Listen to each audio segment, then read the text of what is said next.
how are you? I'm fine. How many people are we today? So far, 22. We are fewer and fewer. More difficult. More difficult as a novel.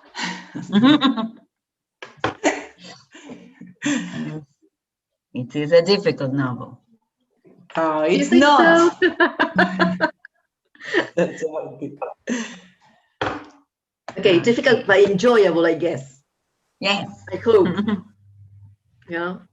I'd say complex rather than difficult. Perhaps that's a friendlier term. Good, good. Yes, I agree Yeah, with you. It has a more positive connotation. Yeah. Sometimes when I read these kind of texts, I think if this is not really what we should call realism, because life is complex. Yes. So it is not realistically presented than, I know, a 19th century realistic novel. Yeah. Because it's life like does not a dialogue. For me, it's represent the way I speak in Spanish. So it's impossible to follow. Yes. I remember sometimes I used to do some kind of experiment in class when we had longer classes face to face. And so I stopped the class and asked students to write 1 minute of what was going on in their minds. Yeah. And that was the best way to show what stream of consciousness was and what was the underlying concept in this kind, in modernist writing. Yeah. Because that's the way the mind works, the way in which, I mean, the complex is novel because our minds are complex and because life is complex. And trying to show everything following the flow of thoughts and without any reorganization or not much reorganization on the part of a narrative voice, that shows the complexity of life and of human persons, I guess. Yeah. So that experience was interesting. Because of course, while the class appeared in the narrative of what was in going through their minds, there were many other things, yeah, going on in our minds. But I think that has to do with what I learned refer as complex, yeah, and I think that's a good adjective to define to the lighthouse. Good. So, ready to start, Mercedes? Yes. Yes, I will start recording now, so that we can upload I have to share the screen, I guess. I have given you permission to share. Check if you can do it. That's another question. No. So we see. Maybe I have to arrange the setting. Let me see if this is. Morning. Before you do that, it's Carolina. Do we have a date for our midterm test at all? I'm going to upload a form where you will enroll, right?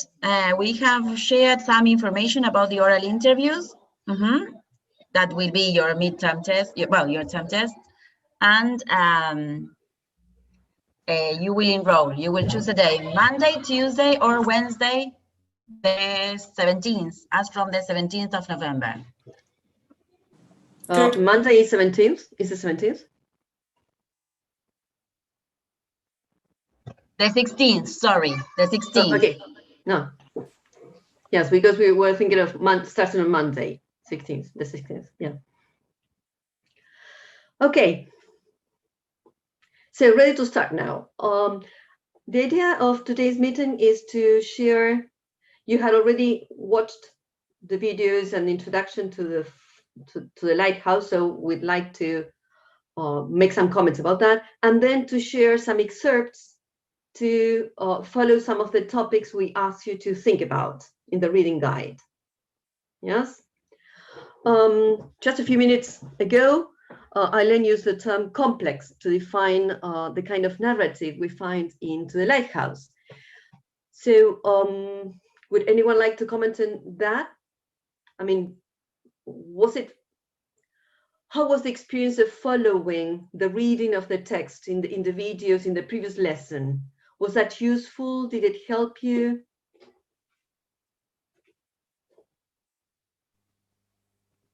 The video, you mean? Can you repeat, because I was Yes.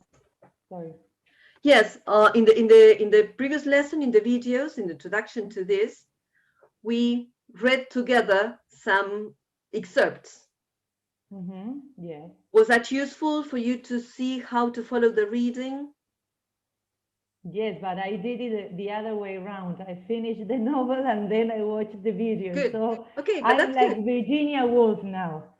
Okay. Imagine. But it was very useful. It was useful because, as you said, the novel is it's divided into three parts, and the complexity of time is always present in this novel because part 1 and 2 takes place only in one day, and this middle second part, for me, it was very useful to understand the novel, understand Virginia's Woolf's life, even though it's not completely autobiographical. It helps me because this period, the second part, also happens in her life when she was trying to understand many things, and that's, of course, it has sense for me. It makes sense for me. Yes, and even the first and the third part have also some references to her life, because it reminds us of the of the time when she spent her summers with the family. And so Ives. Yes, it's not autobiographical, as you said. This is not an autobiography, but many of the elements in the novel come from her own experience in life. Yes. At the beginning, I have this idea because we have this, the first has to do with characters and personal relationships that we have to try to think about. And first, as Virginia wrote in her diaries, in her personal diaries, I thought that her father and her mother were represented by Mr. and Mrs. Ramsay. Because at the beginning, in part 1, we have this kind of relationship that Jameson hated his father, and it was what happened to her. Virginia, her mother died when she was 13, and she idealized her mother, and she said that after this second part will be connected when she was, first of all, she wrote this novel. She had no problem in writing it. How do you say, at one hand or non-stop? Without interruptions, yes, non-stop, without interruptions. Yes, without interruptions. It flowed. And she said that when she finished it, she had she relieved these feelings that she had for her mother, that it's like a ghost, and all this idea of having ghosts present in the novel, not only Mrs. Ramsay. I always connected with her. That's why maybe it's complicated to explain to her personal life.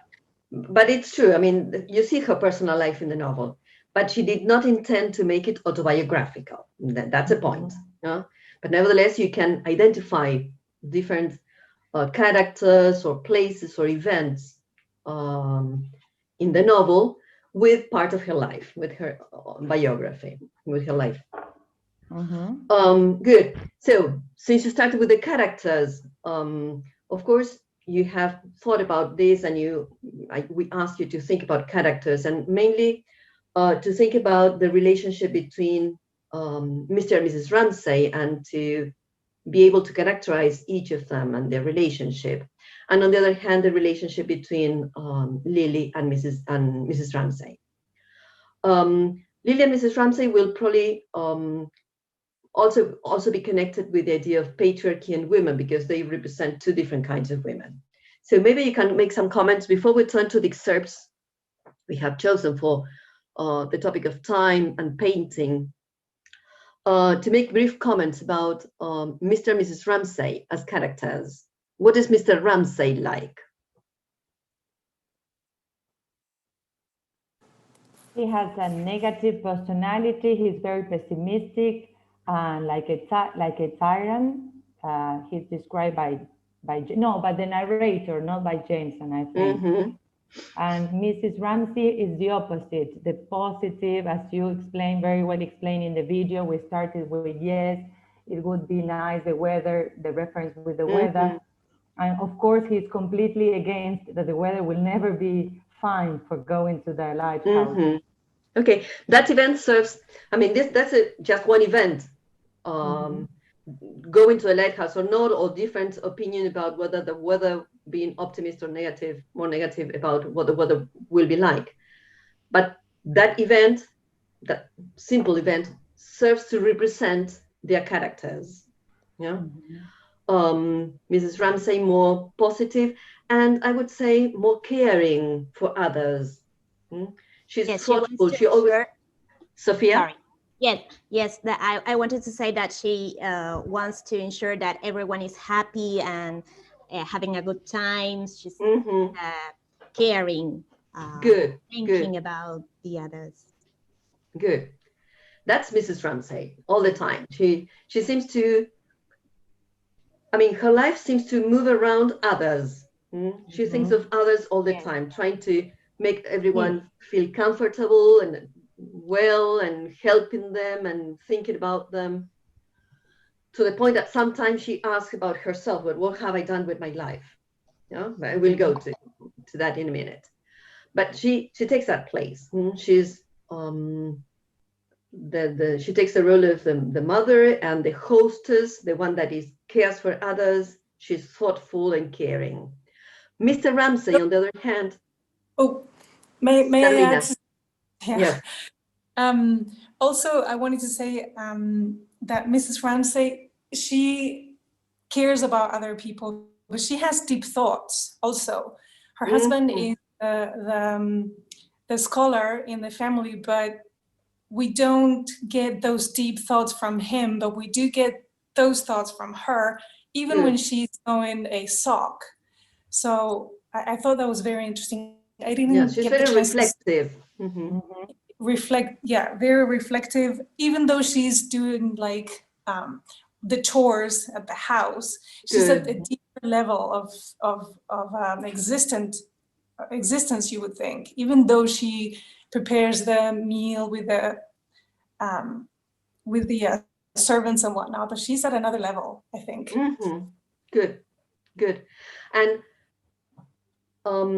you're right in saying that her husband is the scholar, and he's the one that represents the intellectual field and the world of thought.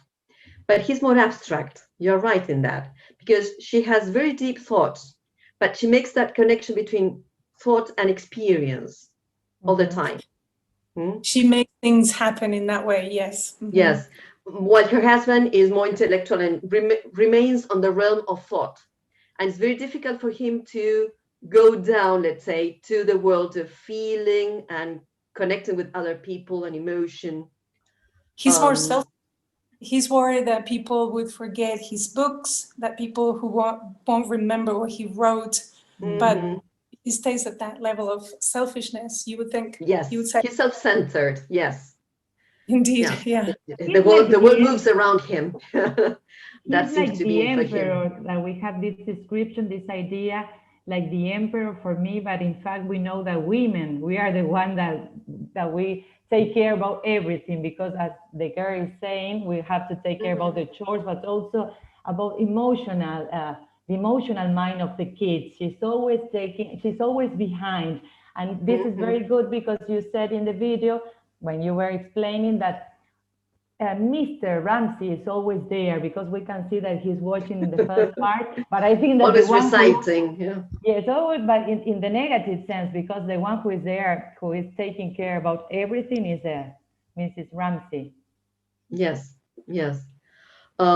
She's emotional, but I agree with Carolina that she's also she also has very deep thoughts. So it's not only a contrast between emotion and thought. Emotion being Mrs. Ramsay and thought being Mr. Ramsay, because Mrs. Ramsay shows sophisticated ideas about life, about abstract concepts, but always in connection to the everyday experience. She can join both things, while Mr. Ramsay remains in the field of the intellect. He's the philosopher, he's the thinker. And as Karina said, he is worried about people forgetting him. Not his idea or his ideas, but mainly because he will be forgotten. And we'll see some excerpts when we deal with time. Yeah. There are some parts in which we see Mr. Ramsay needing Mrs. Ramsay's assurance. Yeah. He needs her to show him that he is the right thinker, that he is good, that he is contained. So Mrs. Ramsay plays that role of caring for others, even for her husband. He needs yes. He needs sympathy. That's the word that he uses. Yes, yes, yes. And he needs her, and he needs his disciples. Remember that he's always followed by someone, some disciple, some other person, a friend of him, and always talking. But he seems to remain in that world, reciting poems or thinking about time, or it's very difficult for him to get a close connection, emotional connection with his children, for instance.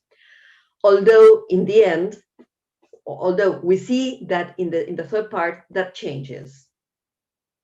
Yes? Do you remember when they go to the lighthouse in the third part? Yes? He praises his son there. Sorry?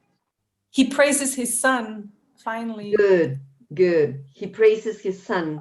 And there, that well done, that is said, is very important. Yeah. I think that the first part, the end, the way that the first part ends depicts the way that Mrs. Ramsay is, as you were saying, that she thinks deeply, because when I have it here, when Mr. Ramsay is waiting for her to tell him that she loves him, instead she says, yes, you are right, it's going to be wet tomorrow. And of course that shows how witty she was, not telling him what he was expecting, as you were saying, that he was so thoughtful, but he knows that she loves him. Yes, yes, yes, good, good. And then in the third part, I mean, that relationship, of course, in the third part, Mrs. Ramsay is dead, so she's not there, but it is as if her presence is, it is as if she was present, you know? Because they keep remembering her and thinking about her. And coming back to the relationship between Mr. Ramsay and his children, the moment when he praises James, that is a turning point in the relationship. And that was what James was expecting. And it is interesting that is commented by his sister. You know, she realizes that he had been expecting that well done for many years, and finally it got to him. And that changes the relationship. But that seems to be a moment in which Mr. Ramsay, after having always been cold in his relationship, cold and even negative in the relationship with his children, realizes or is able to praise his child. I think in that moment. Yes. I think something. Hear some. Yeah, some noise. Perhaps someone should be muted. Okay. Oh, there. It stopped. Good. I was gonna say that that appraisal, is that a word? Appraisal for praise. Praise. Praise. Appraisal is for things. It physically changed the son. That's why Cam can realize that that's what her brother needed. Mm-hmm. Yes. He can see that his face, his attitude changed. A moment before he was thinking. He shows that. Mm-hmm. He shows that. A moment before he was thinking about killing his father, or the black phantom that he saw, because James could see her father as a human being, as a father, as a good person, but then all of a sudden he had this black shadow and like black wings and a peak, he says, So he was ready to kill that, and then I guess because of that, his attitude of saying, well done, everything changed, and now he's another person. I guess they're both different persons after that. Both changed. Yeah, of course, this is the end of the novel, so we cannot know how that develops, but this is a moment of change in the relationship because both are changed. Yeah. Right. Yes, good. Now, as regards Mrs. Ramsay and Lily Briscoe, that's an important comparison as well. Mainly in the kind of women they represent, totally different kinds of women. Mrs. Ramsay, we have said, she is caring for the family and she takes the role of the wife, mother, and hostess. Lily, on the other hand, and Mrs. Ramsay is always, is convinced that women are happy if they get married. She thinks of marriage as a way of fulfillment for women. Lily has a different idea. She does not see marriage that way. And she turns to, or she represents the artist, the woman who can fulfill, can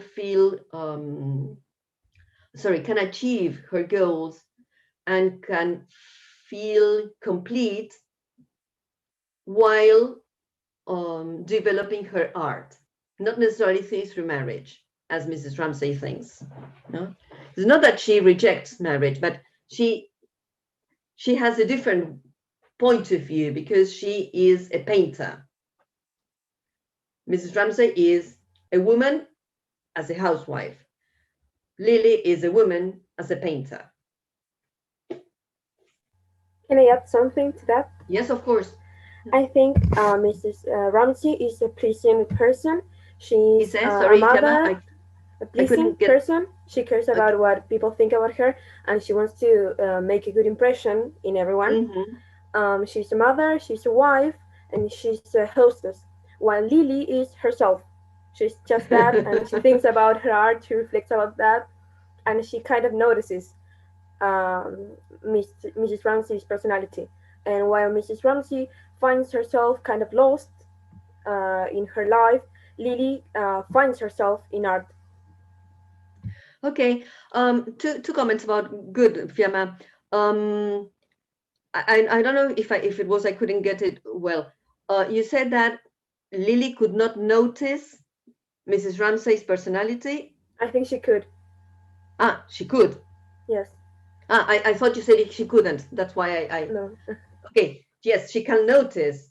And she's really fond of Mrs. Ramsay, even though she complains about Mrs. Ramsay's interest in getting her a couple and insisting on marriage. Nevertheless, she thinks of Mrs. Ramsay all the time. Yes, even in the third part, she keeps on thinking of Mrs. Ramsay all the time. Is she in love with her, Lily, with Mrs. Ramsay at some point? I don't know. I hadn't thought about it that way. I think that she's there's a close relationship, but there is no, I don't remember any hint of any love relationship in that sense. Love, I think, in the sense of, well, seeing a woman, the way she holds the family, the way she holds the world. Lily is part of her world. She's a guest at her house. So she feels comfortable in a world that moves around Mrs. Ramsay. I think she admires her in some way and loves her in that sense, but I'm not sure about another kind of love relationship, though maybe I missed something. But she is definitely thinking about her all the time, in the sense that they have a close relationship. Yeah. And in the third part, well, and perhaps the fact that she's painting Mrs. Ramsay and James, and that painting takes part in part 1 and in part 3, that speaks of the importance that Mrs. Ramsay has for Lily. Yeah. And there was another comment that Fiamma made, and I wanted to, I forgot. Fiamma, can you repeat the last part of your comment, if you remember? Yes, I think I said that Mrs. Ramsay feels kind of lost in her life, and Okay. that Lily finds herself in art. Good, good. Yes and no. I mean, during the novel, she seems to be comfortable in her role. She doesn't seem to suffer any crisis about being at a loss, although at some parts of it, she feels that. And we're going to read that excerpt when she says, well, what have I done with my life? Yes, I agree with you in that section. But for the rest of the first part, at least, it seems as if she has found in her family a meaning for her. Yeah. Perhaps that comment we are going to read in the excerpt is also attached to her feelings towards her husband. Yeah. So the crisis might be there. Yeah. About, well, her husband, what she feels for her husband, and perhaps that leads her to start a kind of crisis, as you said, Fiamma, well, being at a loss at some time. But I don't think that that would define the whole presence of Mrs. Ramsay in the novel. Perhaps a moment of crisis. Yes? Would you agree on that? Yes, I think so. Good. And I agree with Lily finding herself in painting. Yes. Excuse me, Cecilia. Yeah. So now we're going to 3 points. Yes. Oh, hello. Hello, good morning.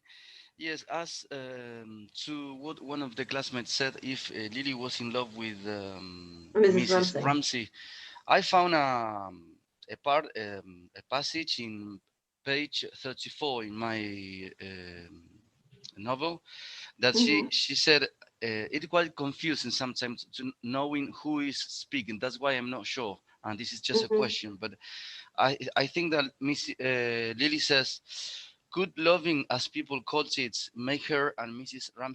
Ramsay one. For it was not knowledge but unity that she desired, not inscriptions on tablets, nothing that could be written in any language known to men." I think that probably she has a feeling toward, Lily has a feeling toward Mrs. Ramsay, probably. Thank you. I don't know. That was exactly what I was looking for. I couldn't find it. That was what. So what part is it? It's in the window. And what section is it? I think it's the first part. Yes, but what section? Section. Sorry, I'll tell you. It's 9th. Section 9. Let me go there. Section 9th. In my version, page 34. And what does the paragraph say? How does it start? Start with, was it wisdom? This is the first question that starts. Oh, yes, I found it. Okay. Was it wisdom? Was it knowledge? Was it once more the deceptiveness of beauty? So that all one's perception halfway to truth were tangled in a golden mesh? Or did she lock up within her some secret which certainly Librisco believed people must have for the world to go on at all? Yes, I think that, well, perhaps we should reread it to have some evidence that there is some kind of love relationship. Clearly there is admiration and love for her, yes. I'm not sure if in an erotic way, that's what I mean. Yeah. And I think that the paragraph also aims to show the difference between Mr. and Mrs. Ramsay, because when it spoke about, you read something about thought and tablets. And yes, it's almost at the end of the paragraph. Beginning with, from the end is the first, second, the third paragraph, third line. Sorry, beginning from the end. The end is Mrs. Ramsay's knee. If you go back, there is, what art was there, known to love or cunning, by which one pressed through into those secret chambers?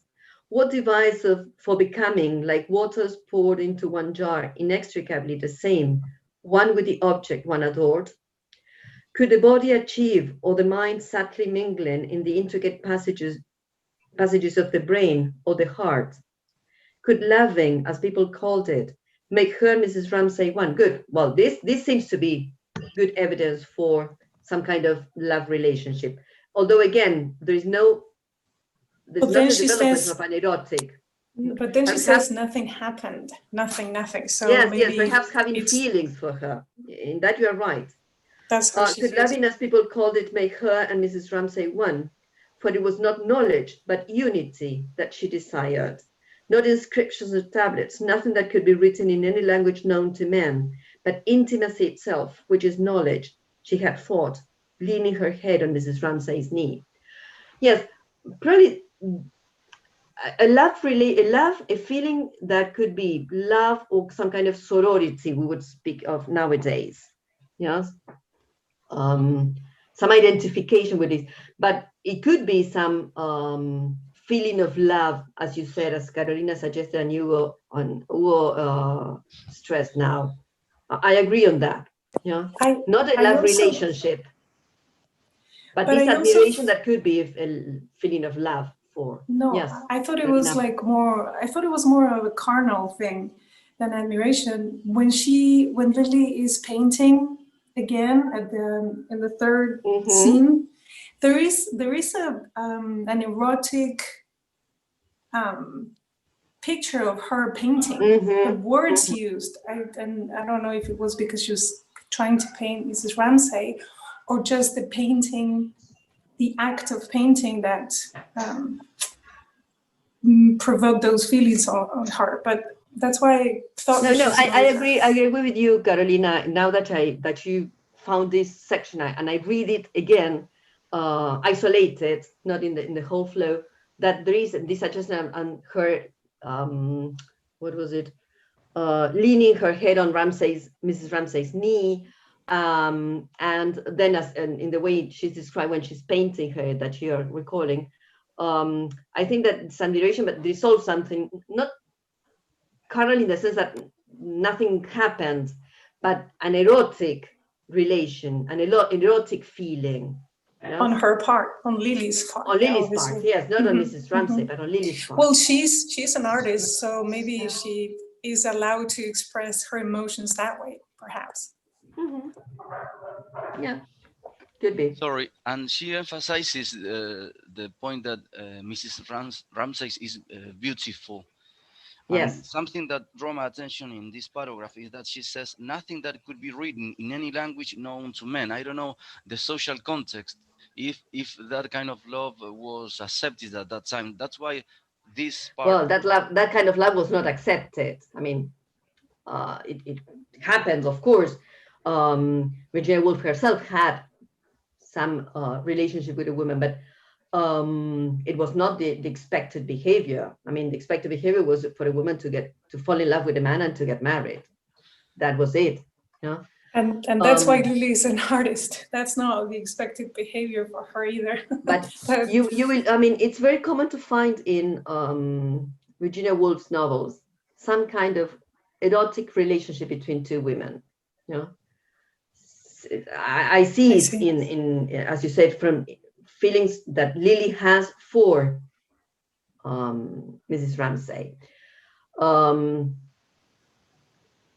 In Mrs. Dalloway, another novel, for instance, you have Mrs. Dalloway is married. She has, I mean, she's a wife and a hostess and a mother, but sometimes she remembers a kiss that between her and a friend in the past. And that is a moment that is a central moment in the novel. Even though it's a memory from the past, but a kiss with another woman, that is a central moment that defines that character. That's another novel, but there is some kind of, this is not unusual in Virginia Woolf's writing, and it has to do also, again, with her own experience. So yes, I would say you're right, both Carolina and Hugo, with your comments. Yes, in the introduction. Thanks, Hugo. In the introduction, it is being mentioned, possibly Lilith's almost erotic desire for physical closeness to Mrs. Ramsay may be connected to Virginia's growing feeling for Vita, whom she imagines while she's writing the novel as like a lighthouse, fitful and remote. Good, good. In the introduction Good. of the novel. Good. But remember, there is not there is not a love relationship. This is what I want to make clear. Yeah, it might be, it is Lily's feelings for Mrs. Ramsay, but it's not a love relationship. Yes, this is an important difference. There's no relationship, but in Lily's mind only. Yes, yes, and it has to do with love, but it has to do with admiration again, and there is this feeling. I agree with you that it's erotic, but it's not just. It does not have to do only with the body. Yeah, it's erotic in a very complete way, and only on Lily's part. Yes, good. Now, so let's turn now to the sea. This is one of the points I asked you to think about. And I'd like to share this excerpt with you from the first part of the book, section 3, page 19 in my edition. Yeah. This is a long paragraph in which there is a description of the sea. And since they are by the seaside and they are planning to go to the lighthouse, the sea is present as part of the landscape, but it acquires other meanings. Yes? Have you found that in your books? Or if not, you can follow it here on the screen. Yeah, and then I will upload a PDF with excerpts for you if you want. What is important is that the sea acquires different meanings. First of all, it's the landscape, part of the setting. But it's not only in the background as the setting, but it acquires a meaning. And part of that meaning comes from the image of the lighthouse on an island surrounded by water. And so there comes in this excerpt, there comes a moment when Mrs. Ramsay, suddenly everybody gets quiet, and so no sounds can be heard, and she can perceive the sounds of the waves. Yeah, and this is what starts here in this purple section. The monotonous fall of the waves on the beach, for which the most part beat a measured and soothing tattoo to her thoughts, and from that part to the end of the paragraph. Pay attention to the choice of words like monotonous. Monotonous fall of the waves. That is, the idea of the waves being monotonous because they come and go all the time. It's a repeated movement, a repeated sound. It's a never ending, it never stops. Yeah? The waves come and go permanently. This is never ending, but at the same time, it's a kind of cycle. Come and go, come and go. It's a repetition, but a repetition that never ends. Yes? And it has a double effect on Mrs. Ramsay. For the most part, it's soothing, relaxes, consolingly is the word used. Soothing, consolingly, it consoles her. Yeah? And she says, as if nature was murmuring, I am guarding you, I am your support. This is what the waves tell her. Yeah? But other times, it has a different, completely different effect and meaning. It says here, no such kindly meaning. Remorselessly beat the measure of life, made one think of the distraction of the island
Okay, here we are. Let me see where I should go.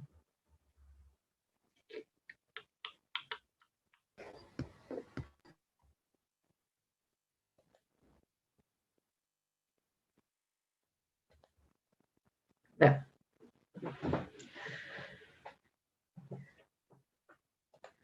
Good. Shall we continue, Mercedes? Yes? Good. So I didn't realize time was going, was coming to an end. So I don't know where it stopped, but what we were saying was that there are two feelings evoked by the sea in Mrs. Ramsay. On the one hand, it is supportive, it is protective, soothing, consoling. But on the other hand, it is distractive. The image associated with the distraction, with the sea as distractive, has to do with the waves eating, let's say, the earth of the island surrounding the lighthouse. Yes. The destruction of the island, its engulfment in the sea. Yeah. And that image warns Mrs. Ramsay against the passing of time. This is connected with time. This second image, this distractive image of the sea, is associated with the passing of time because it reminds her of the measure of life. Yes? So the sea is, first of all, the landscape, but it acquires different meanings. Two important meanings is one that is supportive, it's consoling, it's the repeated beat of the waves like a drum, a kind of lullaby, let's say, as a sound, is supportive, as if nature is protecting Mrs. Ramsay. Mrs. Ramsay feels that nature is protecting her. But the opposite meaning is also part of what the sea evokes in Mrs. Ramsay. And it is the feeling of distraction. Because in the repetition of the waves coming and going, the waves are like the days or like the seasons, those cycles of time that repeat over and over, never ending, but they represent the passing of time. And in that sense, there is this warning she feels in the sea, you know, this idea of distraction. Are the two meanings clear? Yes? Yes. Good. So that's the sea, and that will be associated with time. So let's move on to the concept of time, which is quite special within modernism, and we're going to see how that appears in the novel. I mean, time is a central theme in the novel. If you think of the midsection, the title is Time Passes. That is the center of the book. Time passes. And if you think of that, parts 1 and 3 are like frames for the middle section. We tend to follow the first and the third part because there are more things that happen, and that's we have a lot of course, many things happen, and both sections are important, but they serve as a frame for the midsection. And the midsection is time passes. So time plays a crucial role in the novel. You know? We have this anticipation with the image of the sea, but there are many references to time along the novel. So we have chosen 3 excerpts to speak of time. One is connected to Mr. Ramsay. Today, I think it was Carolina that referred to Mr. Ramsay being worried about people forgetting him. Yes? Right. Good. So that part speaks of time as well. Because remember that he has this image that thinking about the possibility of achievement as an alphabet. and most people reaching, let's say, the letter R at most. That is the highest level of achievement. And in that idea of an alphabet, Mr. Ramsey says that very few people reach Z. Yes.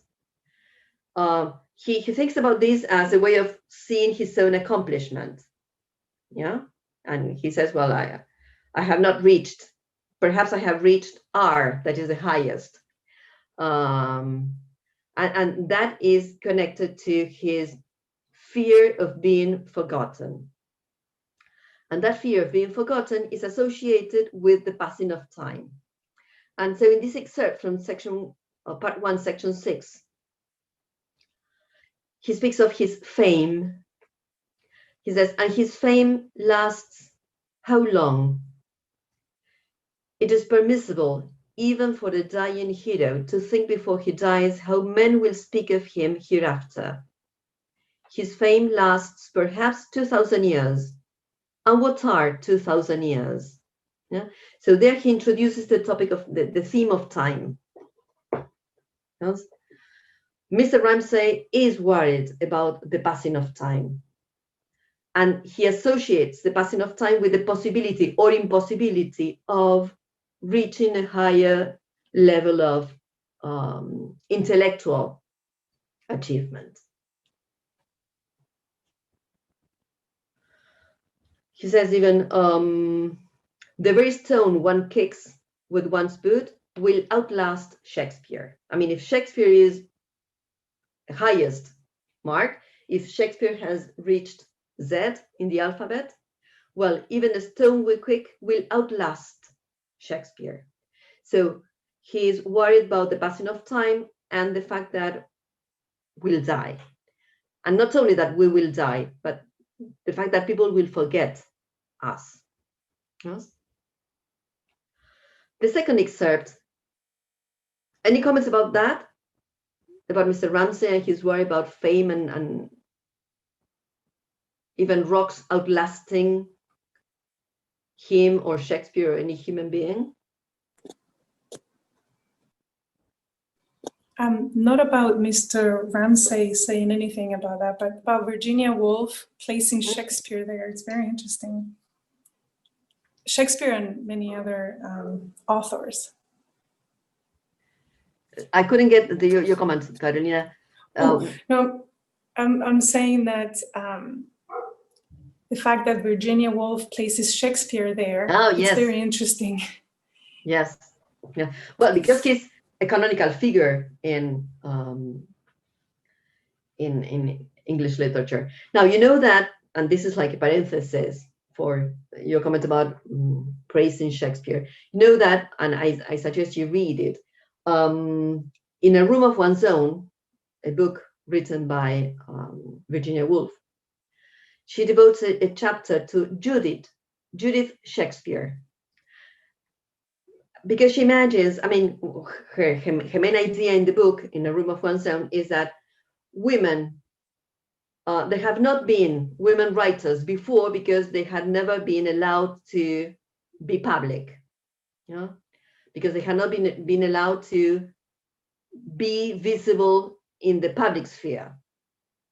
And so she imagines what could have happened to a woman if Shakespeare had had a sister, and if she had been as gifted as Shakespeare himself, what would have happened to her? And so she imagines her life, and you see that she does not end well, not because she didn't have the merit, not because she was not good in what she did, but because the social context did not allow her to become visible. Yeah? So that's an interesting comment about Shakespeare as well. So coming back to the lighthouse. The second excerpt is one I have already mentioned, and in this case is Mrs. Ramsay. This is part 1 again, section 17. And starts, what have I done with my life? Yeah? In fact, she does not reflect much about time in abstract terms, but it clearly shows that she's reconsidering her life. And this is connected to Fiamma's idea earlier about, well, being at a loss. I think that here you can see her at a loss, or at least in a kind of crisis. What have I done with my life, thought Mrs. Ramsay, taking her place at the head of the table. She's the hostess. She's taken the role of the hostess, organizing the table, who sits next to whom. And then, but this thought comes to her mind. And again, this is stream of consciousness. I mean, she's talking to the guests, organizing the table, but in her mind, the thought is about what has happened to her life. What have I done with my life? And this is what I said earlier, that this was also connected to her husband. At the far end of the table was her husband, sitting down, all in a heap, frowning. Frowning. This is a typical gesture in Mr. Ramsay. What at? She didn't know. She didn't mind. She could not understand how she had ever felt any emotion or affection for him. This, I think, it might be a moment of crisis for her in her feelings. I mean, being aware of something that is lost, that is affection or feeling for her husband, and that, of course, affecting her in her role, because she has centered her role as a wife and a housewife and a hostess. So this is also associated with time. What have I done with my life? Because this forces her to think about the passing of time. The third excerpt is from the second part, from Time Passes. Time Passes, it's section 3. And it starts, what after all is one night? A short space, especially when darkness dims so soon, and so soon a bird sings, a cock crows, and faint green quickens, etc., etc. Night, however, succeeds to night. This was what I wanted to call your attention to. Night, however, succeeds to night. And then she refers to the autumn. So, what can we associate night after night, autumn after summer? What can we associate that with? What meaning? Cycle. A cycle, good. A cycle, a repetition. A cycle that continues, so that the passing of time as a cycle that never ends. As the sea. And then, good, who was that? Valentin.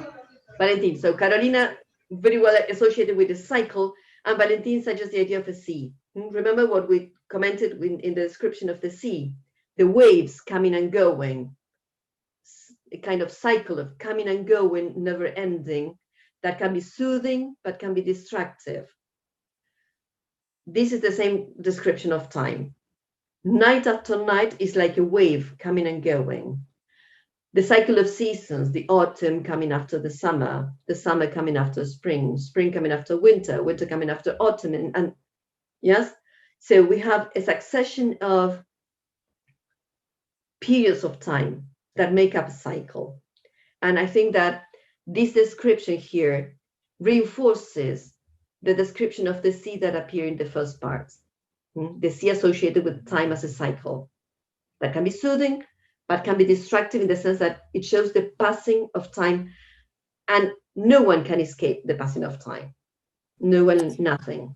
Yes. Cecilia. Yes. Can we also connect their children to that cycle? A repetition. They have 8 kids, so it's also something that gives her pleasure, but it's also distracting. It could be. Well, I don't know if she would call the children destructive, but nevertheless, it's good that you mentioned the children, because it's the cycle of life. You have the children then get married, because you see Mrs. Ramsay's children getting married, and they die. So it's a cycle of life. You have children, mature people die. Yes, new children are born. And so again, it's a never-ending cycle. Yes. But in that sense, we can contrast her life with Lily's life. There are no kids. It's totally different situation for Lily. Yes, but she cannot escape time because day after day, season after season, she's also affected by time. It could be one painting after another, one event after another. But yes, it is true that there are no children. Yeah, but I see children not as affecting, not as killing Mrs. Ramsay, but children as an example of a cycle of life. I mean, Lily was a child sometime, and she became an adult. Even though she's not going to, she doesn't have children, she's part of that cycle of life in a more general sense. Right. Silvia? Sorry, and what about this idea of Queen Victoria that she had 9 kids and she reigned for 60 years?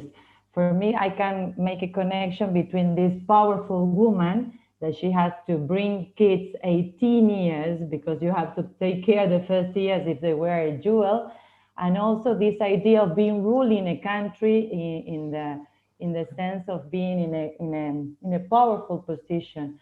And as we were saying also, as Lily, when she finished her painting in part 3, in fact, it's like, you know, of course, not like a kid, but something that she was able to finish, as you were saying. Yes, some achievements, some accomplishments. Yes. Yeah. Yes. I don't know the reference. I mean, I see your comments about Queen Victoria, but that does, I mean, even if you reign for a long time, even if you have many kids or you don't have kids, time will affect you. I mean, time passes. And this is what the second section shows, because you have the center, the second section is focused on the house and how the passing, focus on time, but expressed through the passing of time in the house, how the passing of time affects the house. But in between, we have references to what happened to people. People die, people get ill. So it's something that nobody can escape. It doesn't matter how much is accomplished.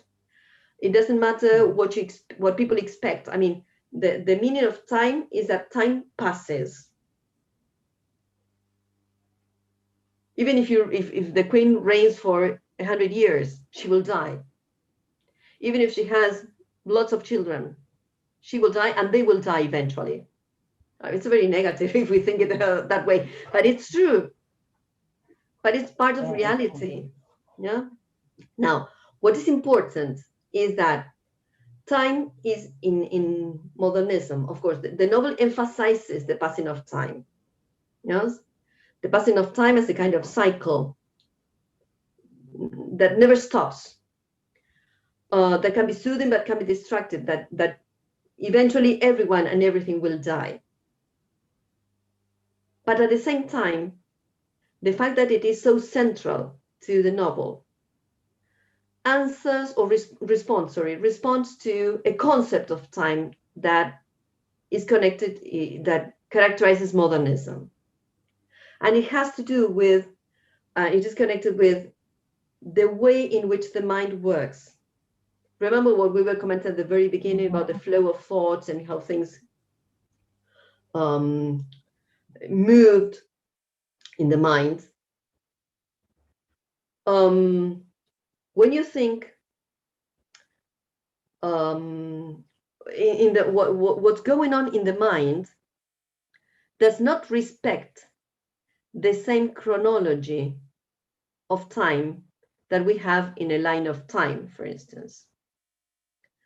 That is, we usually think of time as divided in between past, present, and future, if you want. Now, the novel, if you think, the novel, think about the first part, takes place in one day. But there are many events, many things related there that do not correspond to that day, that are part of memories or part of expectations. You know, for instance, Mrs. Ramsay expecting someone to marry some other person. Matchmaking. Those are her expectations. Now, in that day, in that present time, the memories from the past and the expectations for the future are not seen or perceived as memories or expectations. they are perceived as part of the present. That is, in this kind of writing, the past is not remembered, but relived. You know? It becomes true, it becomes patent in the present time. So it's not a memory given as a flashback, but it's a memory that becomes part of the present as if it was alive. Yes? And this is an important concept for modernism, and it's associated with the flow, with the stream of consciousness. It's associated with, I mean, in fact, it's the other way around. Stream of consciousness as a technique reflects this underlying concept of time.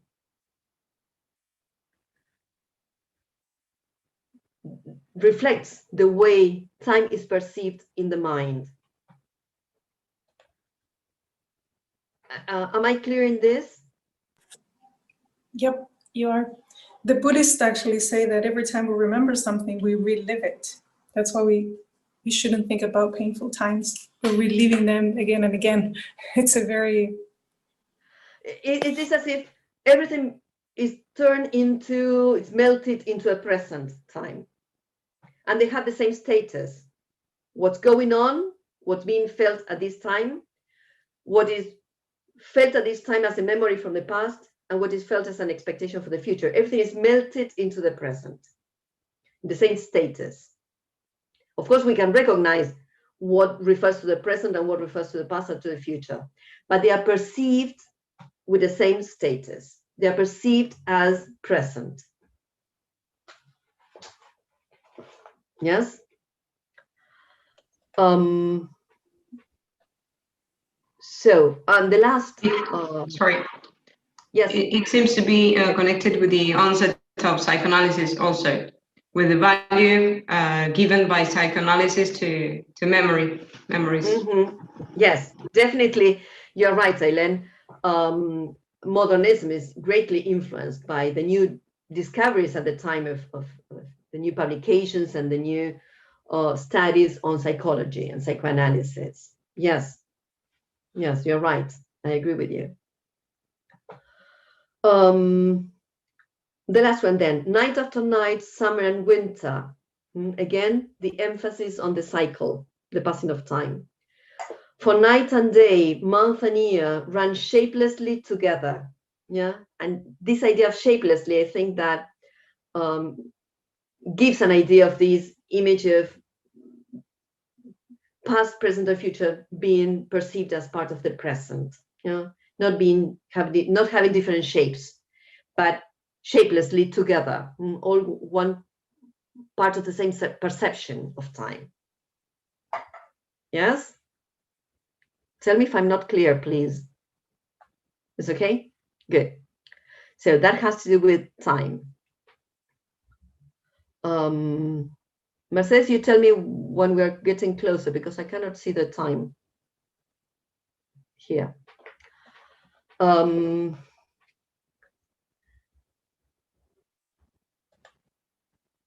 So I'd like now to turn to, I'm sorry, before we turn to painting, one comment about the middle section that is important, and of course you have already realized this, and I think we commented it. In the middle section, you have some events that are presented between square brackets.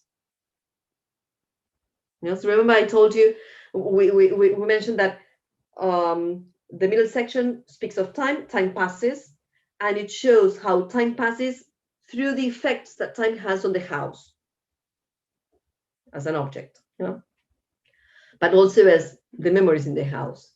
And from time to time, we have some references between square brackets. Those references have to do with the life of Mrs. Ramsay or their family, etc., etc. Just give me. Okay, thank you, Mercedes. So those comments between square brackets refer to, my comment has to do with plot and the different concept of plot that modernism has. If we think of a traditional idea of plot in which we have a succession of events taking place, those events most probably have to do with the comments between square brackets. Who got ill, who died, what happened to this or that person. While the rest of the section deals with the effects of the passing of time on the house.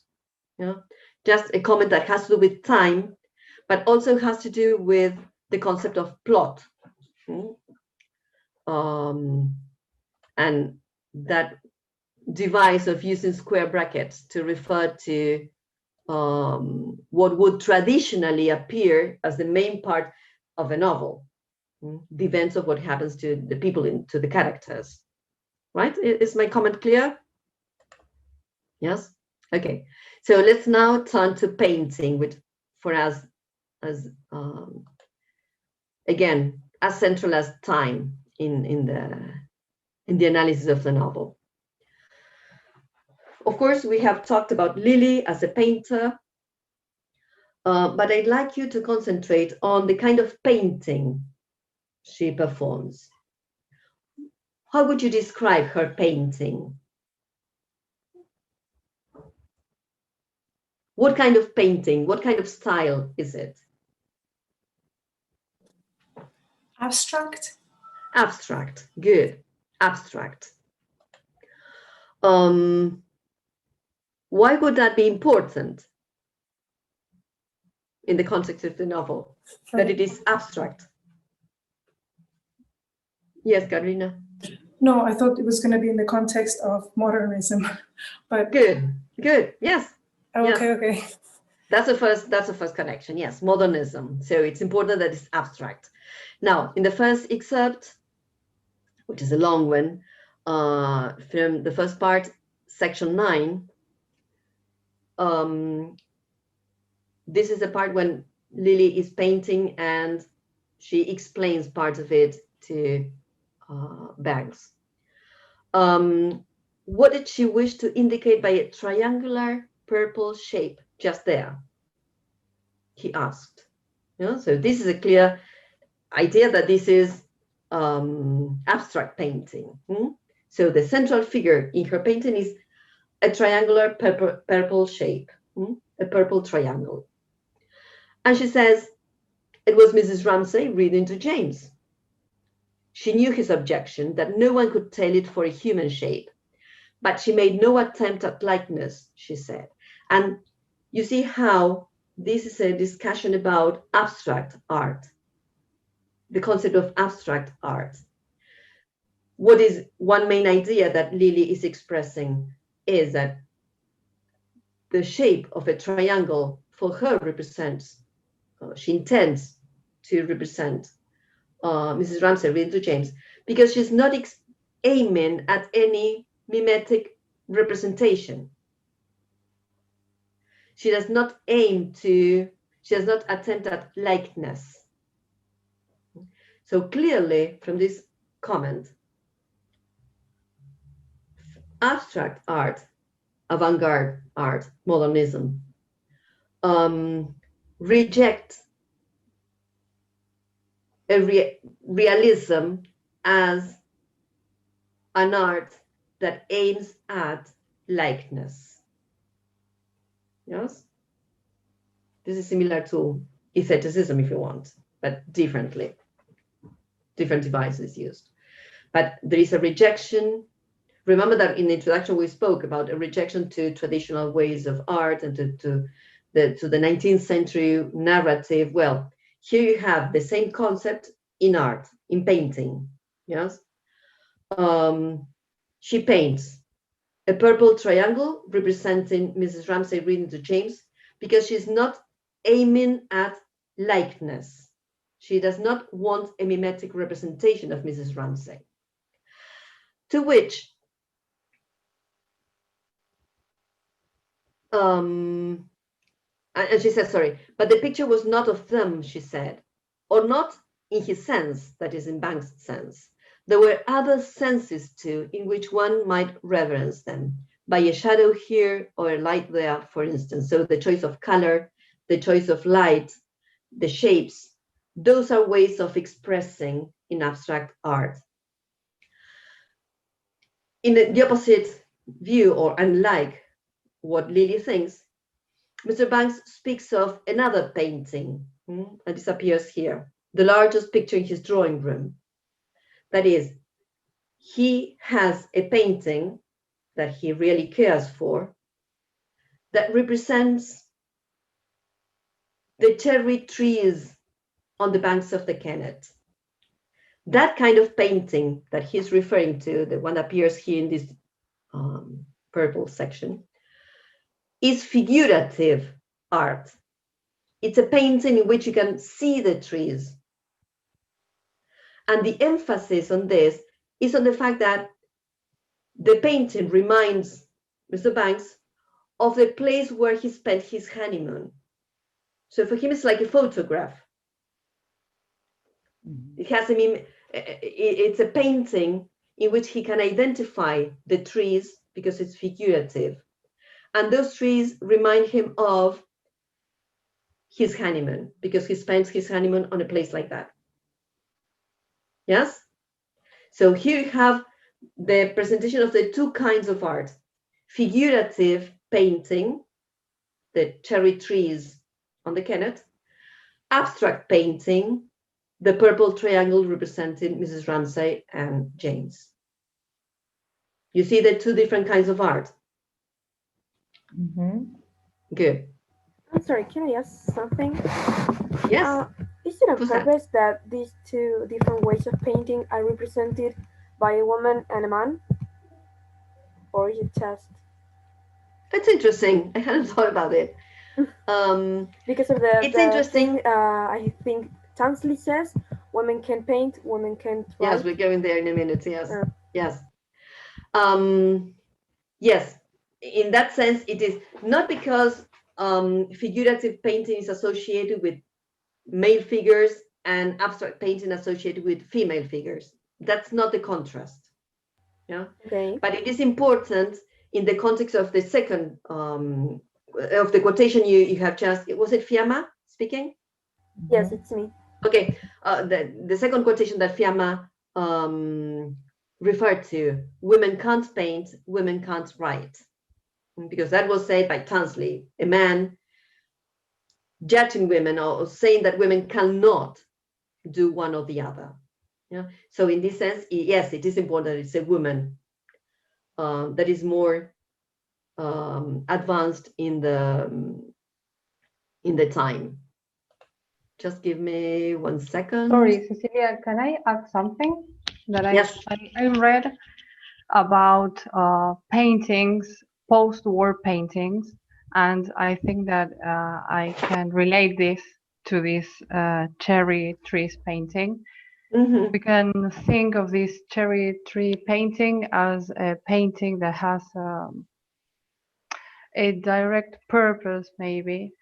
And I read that these post-war artists need or feel the urge to paint and to show an original path because of the context that they were living. So I see clearly a contrast between this cherry tree painting showing or describing a previous way of painting, right, with figures, with clear images, and Lily's painting showing this abrupt change that she wanted to express. So it's also quite we can quite comprehend why she felt in that way. She was confused. She wasn't clear which way to go.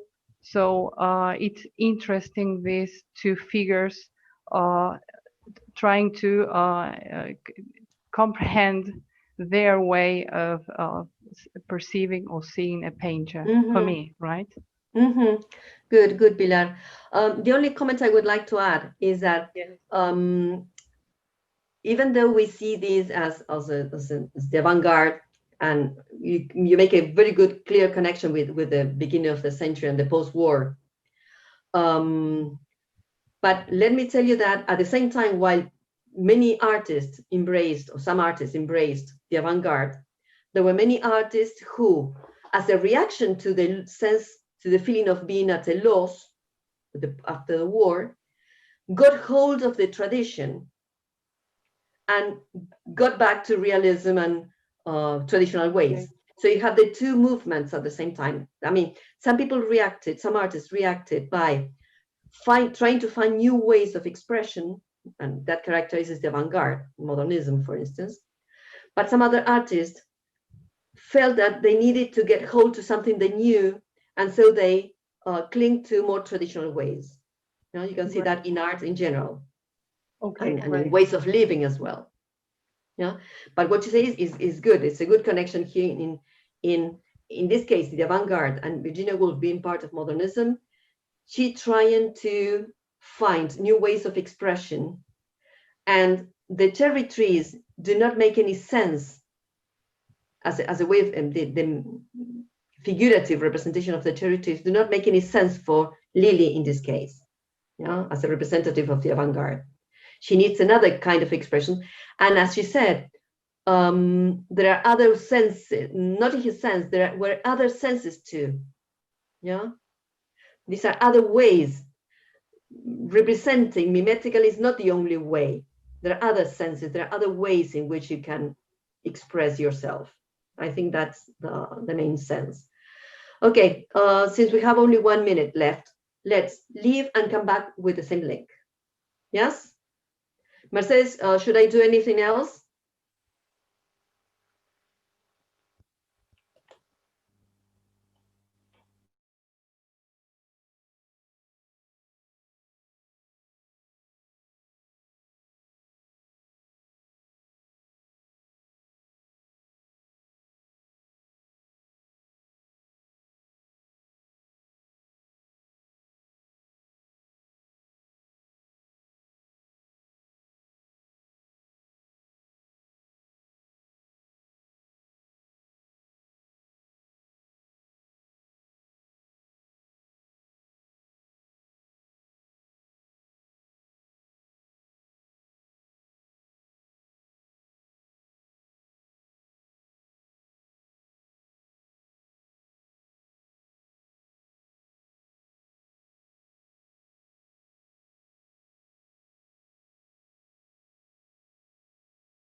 of painting, then she not seriously. intend to disparage a subject which they agreed Raphael had treated divinely. She was not cynical, quite the contrary.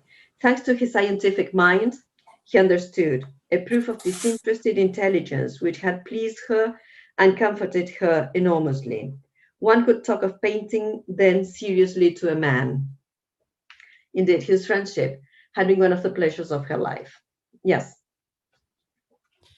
I thought it was interesting because Charles kept saying that she couldn't paint, she couldn't write yes. as a man figure, but then we have this other scientific scholar mind who understands her. So Charles was in the process of becoming a scholar, so maybe he didn't understand Lily's art, but Mr. Banks was already a more sophisticated, maybe more developed person, so he could understand her art. Okay. You mean Banks or Tansley? Because I couldn't get the last part. No, Banks. Banks could, and then Stanley couldn't. Tansley. Tansley, yes. Charles Tansley. Okay. No, Tansley is the one who says women can't paint. Exactly, yes. Yes, you're right. And Banks is the one that he couldn't understand. I mean, the one who speaks of the cherry trees. But at the same time, he's the one that Lily lets, she gets nervous when people, she gets nervous when she's painting and people are around her, but the only person that she allows to be close to her art is Mr. Banks. Yes, you're right. Yeah. Even though she didn't like it at the very beginning, she's ready to tell him about her art. And it's true. And see the difference between the first reaction to that Mr. Banks has about, well, what's that? What's that purple triangle? But nevertheless, she can speak of her art with Mr. Banks, as your quotation, the quotation you have just recalled in part 3 shows that she feels comfortable talking to Mr. Banks about art. Right. Good. Another quotation, another excerpt I'd like to share with you is from part 1. We're still in part 1. Let's go back to it. Section 17. It starts, how old she looks, how worn she looks, Lily thought, and how remote. Well, this is simply for you to see the beginning of the paragraph. I'm interested in the last part.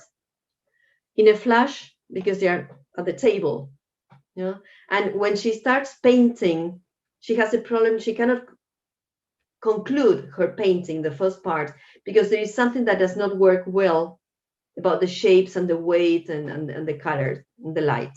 Yes. And then when she's at the table, she says, in a flash, she saw her picture and thought, yes, I shall put the tree further in the middle, and then I shall avoid the awkward space. That's what I shall do. That's what has been puzzling me.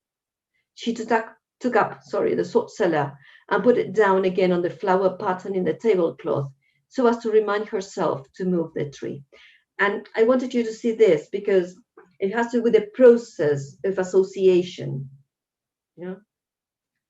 First of all, it has to do with the process of how to develop the painting.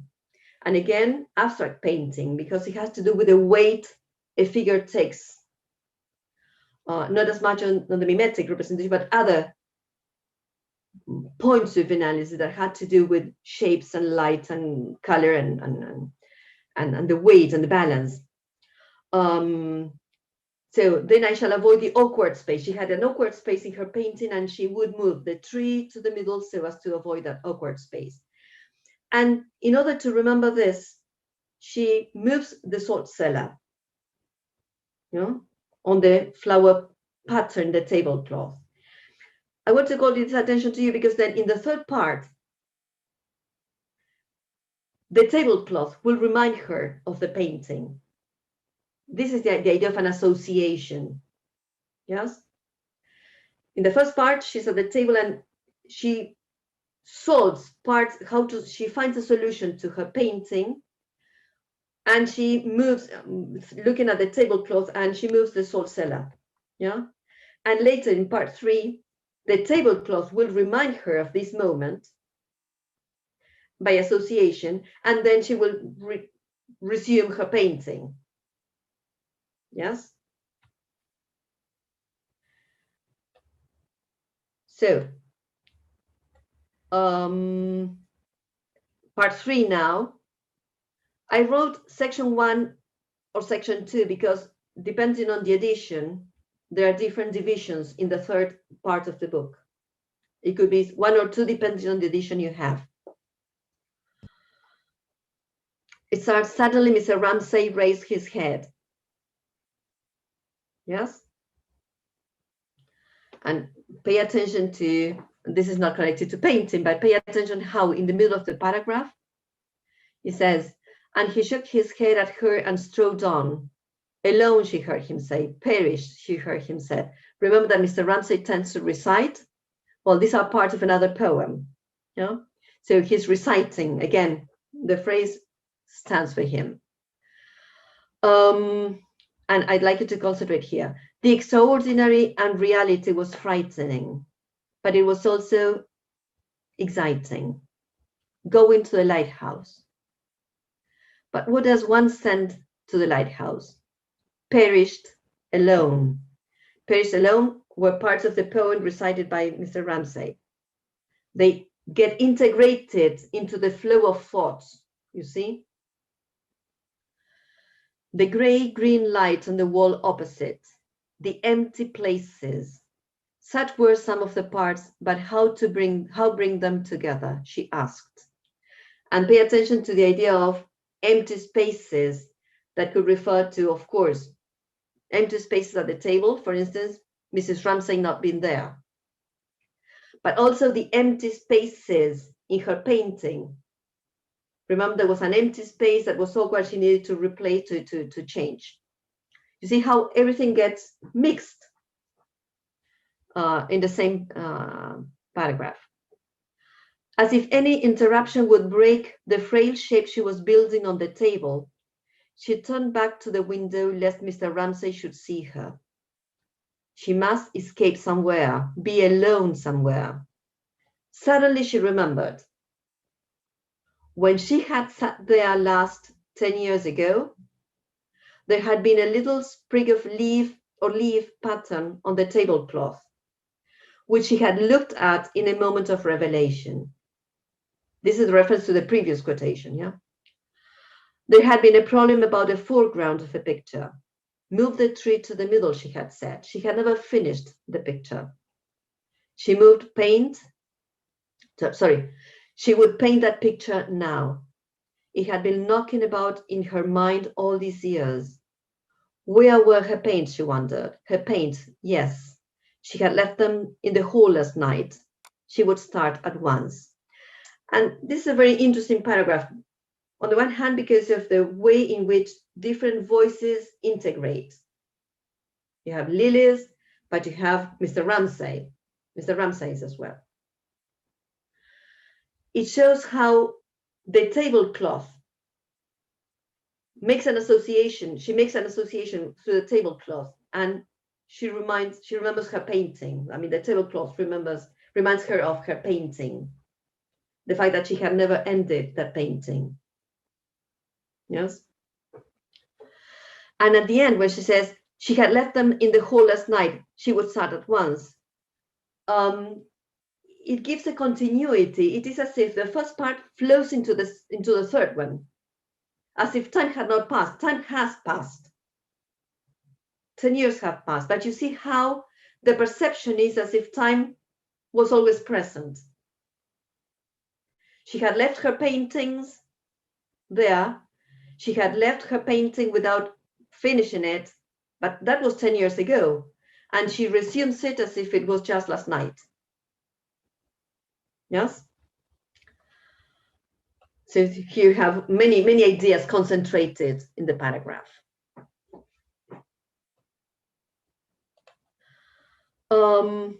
Again, third part. The paragraph starts, she had taken the wrong brush in her agitation. Because Mr. Ramsay is always present, and now she feels pressed by his presence. Some suggestion of, I don't know, perceiving some kind of attempt on the part of Mr. Ramsay that she doesn't like. So she wants to escape Mr. Ramsay in some way and be left alone with her painting. So here, she took her hand and raised her brush. For a moment, it stayed trembling in a painful but exciting ecstasy in the air. Where to begin? That was the question. At what point to make the first mark? One line placed on the canvas committed her to innumerable risks, to frequent and irrevocable decisions. But this shows the process of painting. That is interesting in her. And we'll see why we make that why it becomes so important. With a curious physical sensation, as if she were urged forward and at the same time must hold herself back. And again, pay attention to this movement, as if she were urged forward and at the same time must hold herself back, like the waves, like night after night, like season after season, again a cycle. She made her first quick, decisive stroke. The brush descended. So this is a description of how she starts painting again. Yes? Sylvia, you want to say anything, or was... I thought someone was going to say... May I ask you something? Because in the videos you said she started painting what she cannot finish because there are things she cannot solve. I think that maybe it's something, there is a political, it's social critic, because she can't be waiting 10 years to find the figure, the color, the part, and the things that you were saying. Can you expand on that? Can you ask the question again?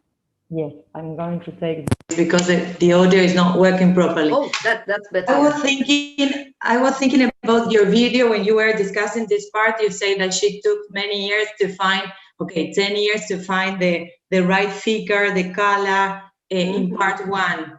Yes. And of course, maybe you can connect it better, but it's a critic, a political or social critic about what we were discussing about the women were not able to paint and those things. Yes, it may be connected with that, Sylvia, you're right. Because it took her time. Of course, she did other things in between. We don't know what, but it's not that she was... 10 years. But 10 years passed. And so she...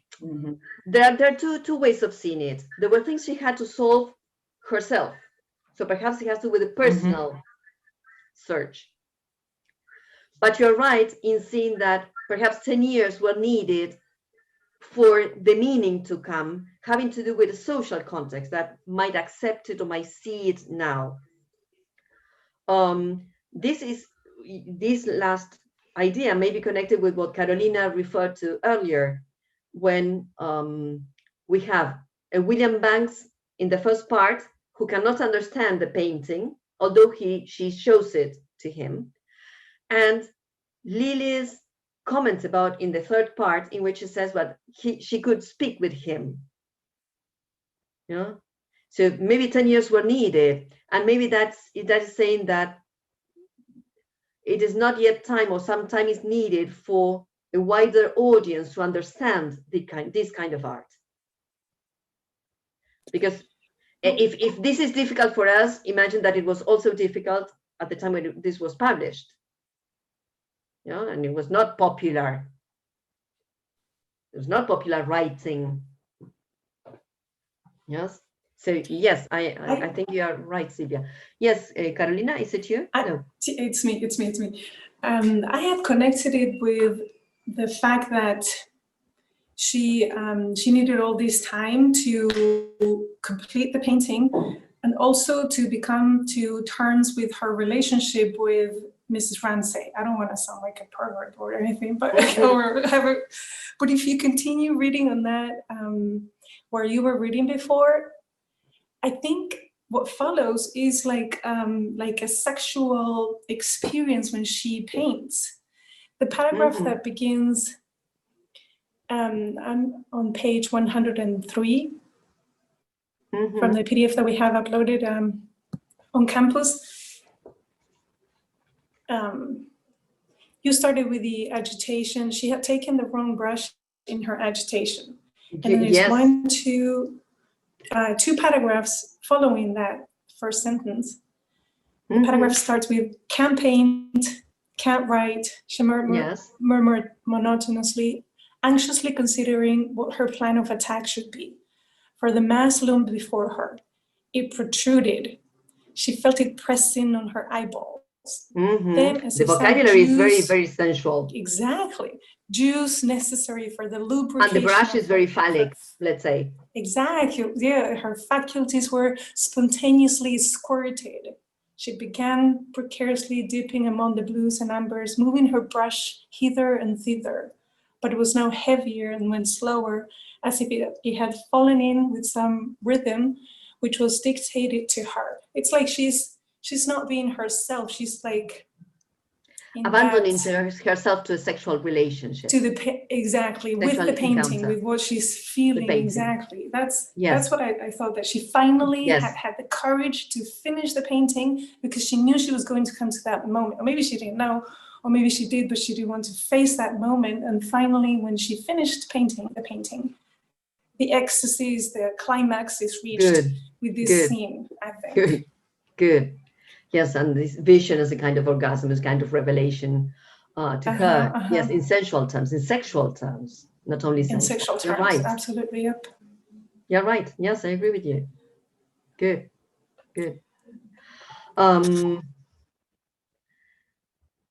Well, you have just referred to this, a curious sensation, physical sensation, the urge forward. And these coming and go with the cycle of waves, but also this physical. It's not only intellectual, emotional, artistic, but it's physical, that the body answers, or the body sort of responds to this urge to paint. Good. A dancing rhythmical movement. Good. Lightly and swiftly pausing, striking, she scored the canvas. So you don't have a relation, and as Karina has just very well noted and marked, there is the act of painting is like a sexual relationship with a canvas, let's say.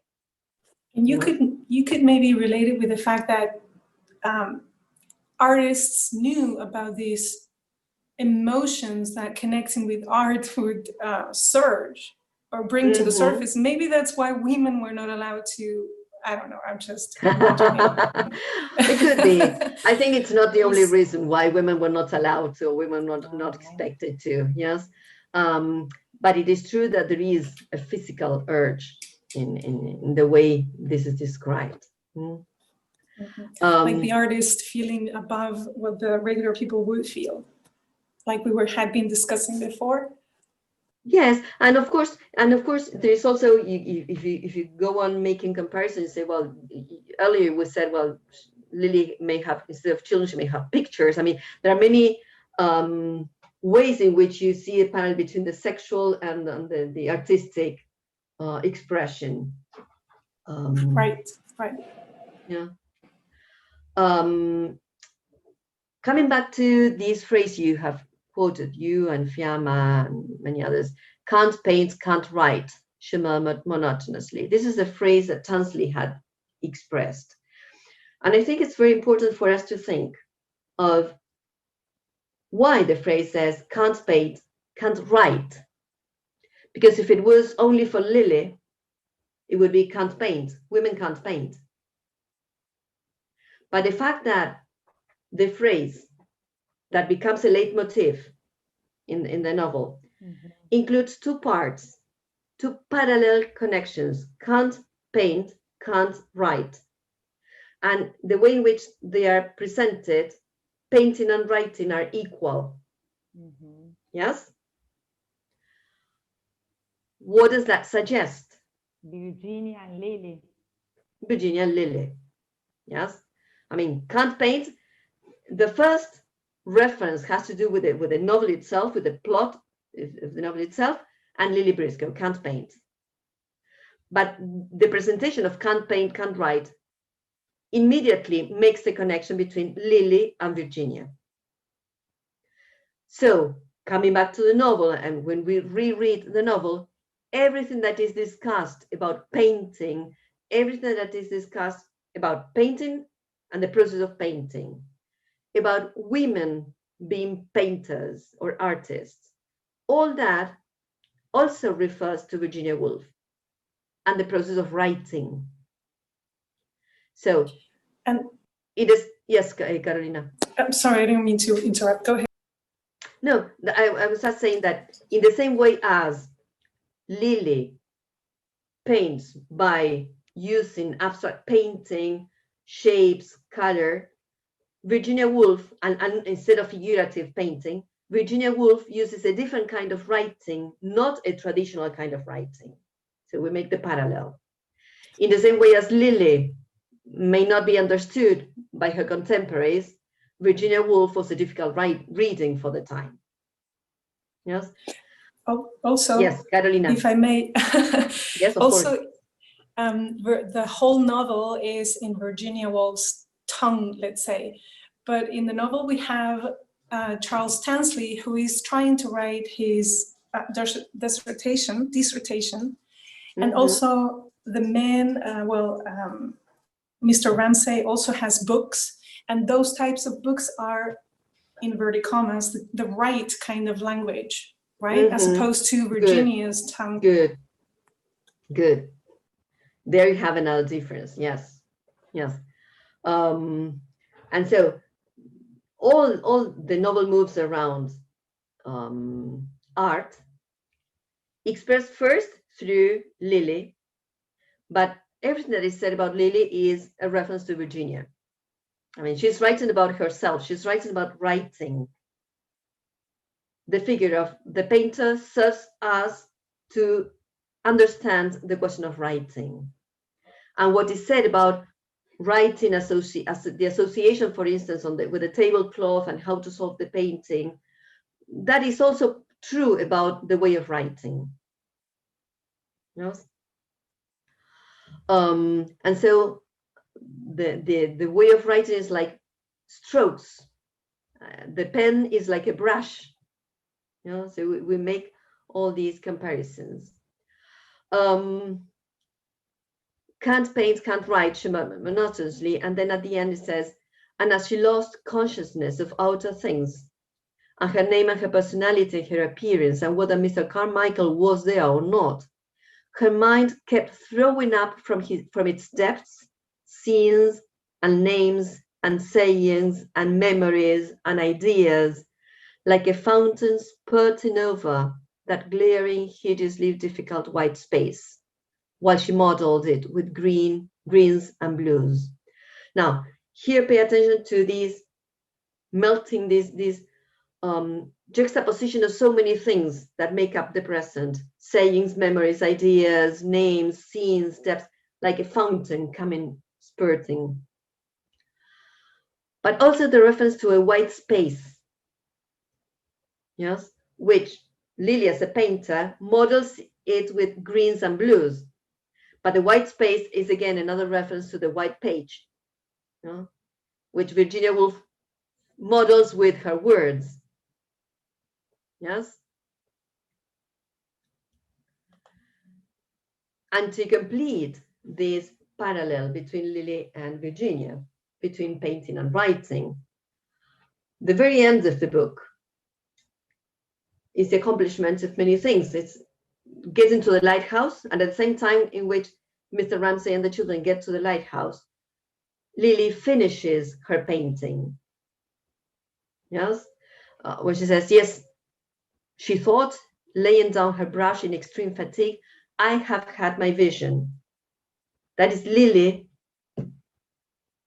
laying down her brush and thinking, well, I have had my vision. But this is the very end of the book. And so this is also Virginia Woolf saying, yes, I have had my vision. I'm finishing. I mean, in the same way as Lily puts down her brush, Virginia can put down her pen and say, I have had my vision. Yes, you see the parallel again. Absolutely. Mm-hmm. Good.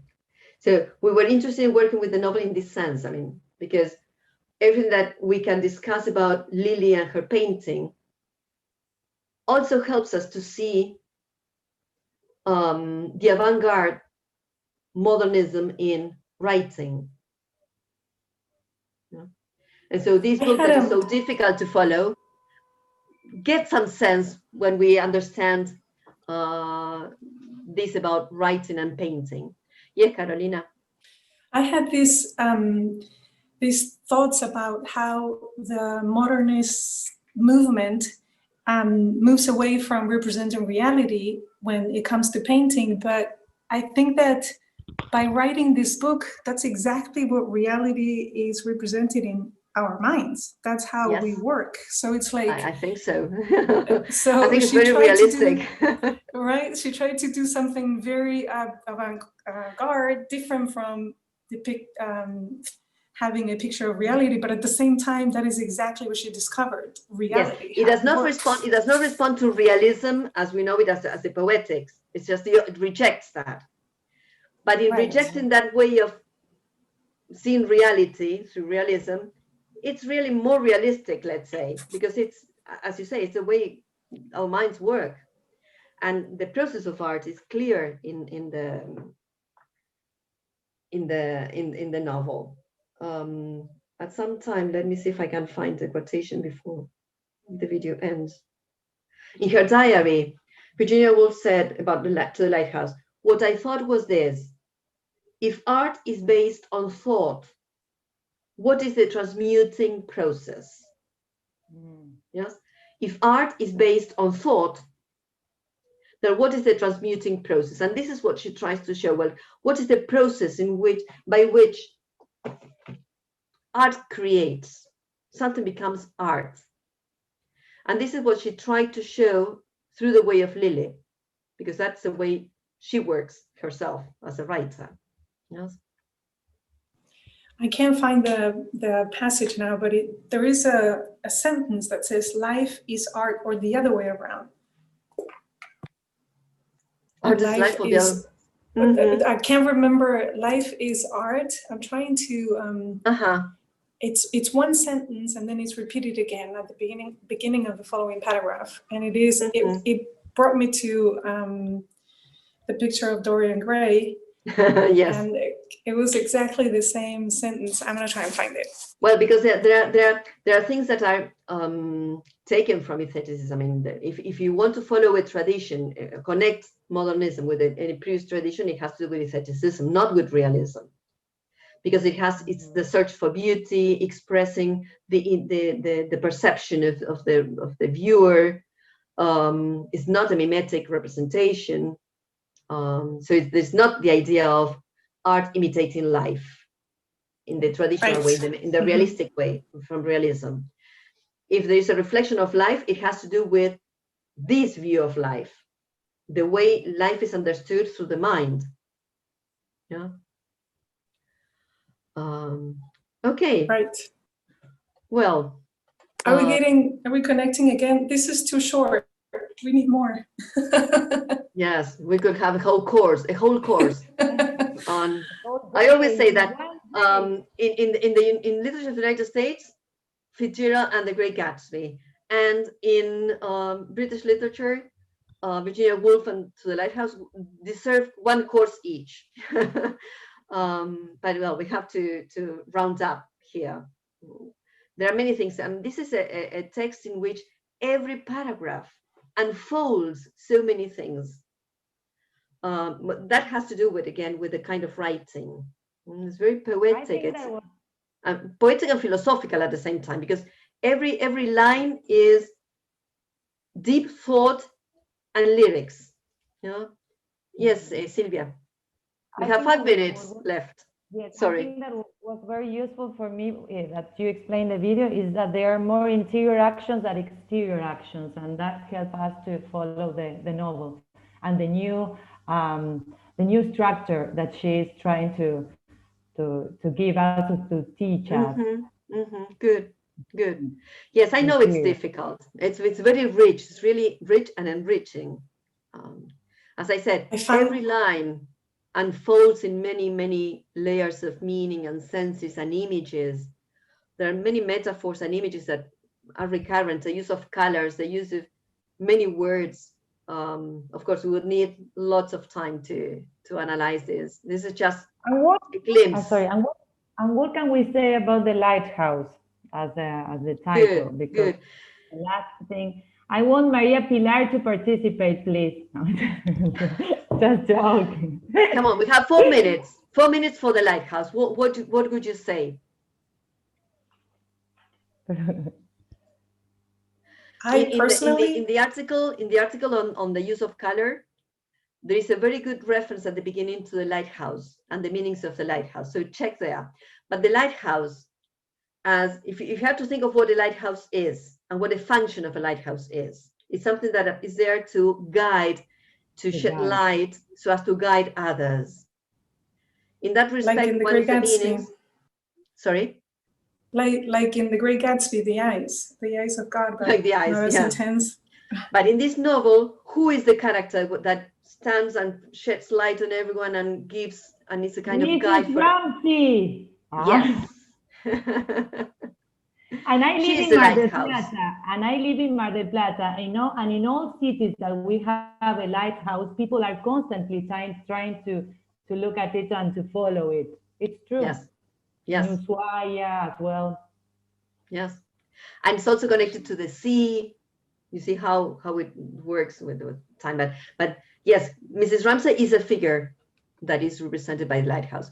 But read the article on the color, on the use of color. It's interesting because each color reappears with a meaning. Yeah, the purple has a meaning, the sea, the blue has a meaning, acquires a meaning in the novel.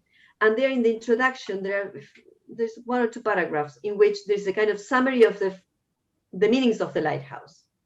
It's very clear, very, very good one. Yes? So there you can find more information. Sorry. Excuse me, Cecilia, I have a question. Okay. Why do you think that Lily is so interested in finishing the painting?